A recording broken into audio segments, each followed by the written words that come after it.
नमस्कार दोस्तों, स्वागत है आपका हमारे चैनल में। उम्मीद है कि आप सबका स्वास्थ्य अच्छा होगा और जो पिछली वीडियो हमने डाली थी उससे आपने अच्छी जानकारी ली होगी। आज मैं आपको एक और नई जानकारी देने के लिए यहाँ पे प्रस्तुत हुआ हूँ। तो आज मैं आपको बताऊंगा अड़ूसा के फायदे के बारे में। अड़ूसा का पौधा एक ऐसा पौधा है दोस्तों जो पूरे भारतवर्ष में पाया जाता है और ये पूरे साल हरा रहता है।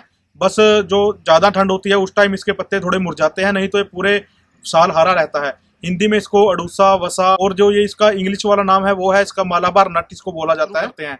जैसा कि आप सबको पता है कि सर्दियों का मौसम अभी थोड़ा खत्म होने वाला है, हम गर्मी की ओर बढ़ रहे हैं।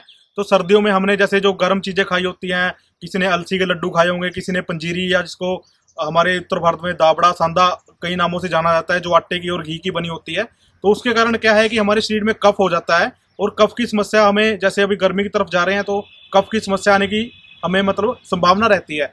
तो ये अड़ूसा मैं जिसके बारे में आपको आज पौधे के बारे में बता रहा हूँ वो कफ को बिल्कुल तोड़ के बाहर निकाल देता है। हमारी ऋतु चेंज हो रही है, हम सर्दी से गर्मी की ओर जा रहे हैं। तो ऐसे में क्या होता है कि जो हमें वायरल की जो बीमारियां होती हैं वो जल्दी अटैक करती हैं।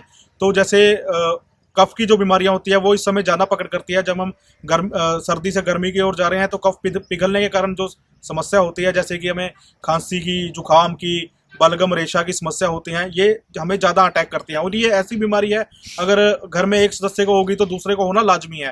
तो इसको रोकने का ये बहुत ही अच्छे तरीके से अड़ूसा काम करता है। इसके पत्ते में इतनी शक्ति होती है कि 2-3 बार में आप यूज़ करने में ही आपको फ़र्क दिखा देगा। आपका जो वायरल है खांसी और जुकाम का, उसको वहीं पे रोक देगा।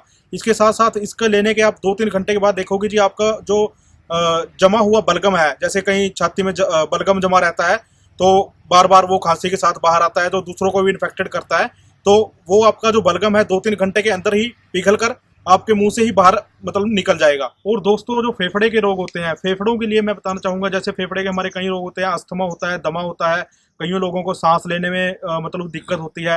हालांकि ये सारे रोग जो हैं ये सांस से ही जुड़े हुए हैं। लेकिन जो अड़ूसे का मैं बता रहा हूँ फायदा, इसके अड़ूसे के पत्ते का आप काढ़ा बनाकर लोगे तो ये आपके फेफड़ों के लिए सबसे फायदेमंद चीज़ है, क्योंकि जितने भी सांस की बीमारियां होती है उन सभी को ये कंट्रोल करने में बहुत ही ज़्यादा हेल्प करता है। और इसके साथ साथ दोस्तों मैं आपको बताना चाहूँगा कि जितनी भी जैसे ब्लीडिंग वाली जो भी समस्याएं होती हैं, जैसे कई बच्चों का होता है कि नाक से खून बहता रहता है जिसको नक्सीर बोलते हैं, तो ऐसी समस्याओं में भी इसका काढ़ा बहुत ही ज़्यादा उपयोगी है।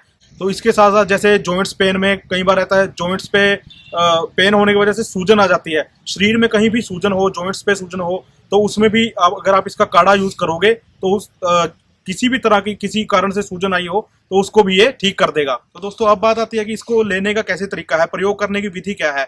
इसके आप 4-5 पत्ते तोड़कर पानी में उबाल लीजिए, जब तक पानी आधा ना रह जाए, मतलब कि उसका काढ़ा बन जाएगा, उसको आप यूज़ करिए तो ये बहुत ही ज़्यादा इफेक्टिव है। इसके साथ साथ इसके सफ़ेद फूल आते हैं, सफ़ेद फूल को तोड़कर आप पाउडर बनाकर यूज़ कर सकते हैं। उसको छाया में सुखाइए, फूल को या पत्ते को भी छाया में सुखाइए आप, उसके बाद उसको पाउडर बना के आप काढ़ा पाउडर जब बन जाएगा उसको काढ़े के जैसे पानी में डालकर उबालिए, जब तक वो आधा रह जाए तब आप उसका यूज़ करिए, तो इसके आप सभी फायदे ले पाएंगे। दोस्तों इस पौधे को आप घर बैठे ही मंगवा सकते हैं, जैसे आपकी स्क्रीन के ऊपर व्हाट्सएप नंबर शो हो रहा है, इसके ऊपर कॉल करके या मैसेज करके आप हमें इसका ऑर्डर दे सकते हैं। और इसके साथ साथ आप हमारी नर्सरी में पर्सनली विजिट भी कर सकते हैं, जो कि अम्बाला हरियाणा में है। पूरा एड्रेस आपके पास स्क्रीन के ऊपर शो हो रहा है। तो दोस्तों उम्मीद करता हूँ कि मेरे द्वारा दी गई जानकारी आपको अच्छी लगी होगी। अच्छी लगी है तो वीडियो को लाइक और शेयर जरूर करें।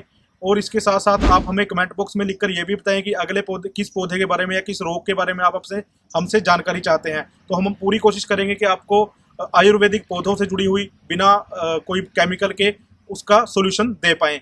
तो दोस्तों हमारे चैनल को सब्सक्राइब करने के साथ साथ आप बेल आइकन भी जरूर दबाएं, ताकि हम अगली जो वीडियो लेके आएँ वो आपके तक सीधा पहुँचे, आपको उसका नोटिफिकेशन आए। तो धन्यवाद दोस्तों।